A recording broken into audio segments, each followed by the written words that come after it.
Okay, Audrey, tama ka dyan. Hanggang sa kasalukuyan ay napakabigat na ng sitwasyon ng daloy ng mga sasakyan dito sa area ito ng Maynila.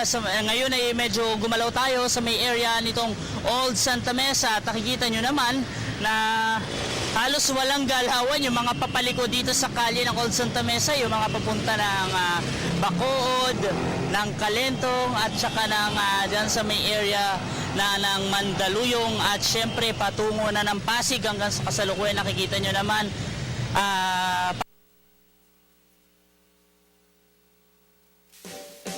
ang sitwasyon. Nagkakaproblema na nga lang ng bahagya dahil na rin doon sa mga estudyanteng tumatawid, ano?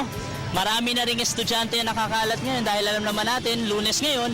Pero yung mga papunta naman po ng Quiapo, kung inyo makikita, yung mga papunta ng Quiapo ay natin pabalik sa Ramon Magsaysay Boulevard.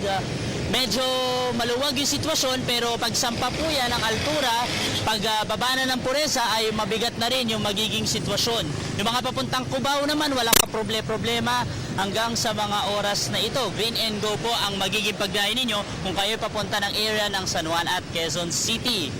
Ayan ang ating traffic update natin for today. Ngayong Manic Monday, syempre, hindi matatapos ang ating traffic update kung wala ang ating It's a Sign for today. Ayan na nga. Panoorin natin to. Pwede mo tanong? Alam mo anong traffic sign to, ma'am? Bawal po yung jeep.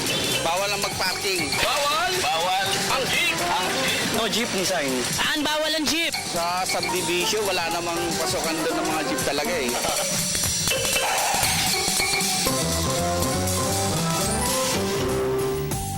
Okay, alam naman natin na sa ibang private roads pinagbabawal ang ilang public utility vehicles at madalas nating makikita ang sign na ito.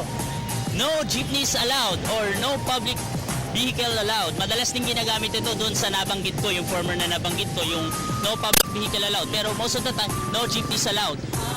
Kadalasan ito ay makikita, syempre alam naman natin yung mga private subdivisions, hindi sila basta-basta nagpapapasok ng mga public vehicles at first upang mapangalagaan yung sitwasyon ng kalsada natin. Then at the same time, syempre dahil nga public, mas prone sa yung privacy, hindi ba? Pero may ilan din naman may mga public roads din naman na hindi allowed yung yung mga jeepneys. May ilang parte ng, halimbawa dyan sa Makati, may ilang parte ng Ayala Avenue, and at the same time, dyan na rin sa Roas Boulevard, may ilang parte dyan na hindi allowed bumiyahe ang mga jeepneys. Yan, tandaan nyo yan, no jeepneys allowed. Yan ang ibig sabihin ng ating traffic sign for today. Ako ulit si Anjun Magnaye, hanggang bukas para sa ating 8 sa sign. At syempre, para updated palagi sa traffic, syempre tumuto kayo dito sa Good Morning Boss. Balik sa inyo dyan sa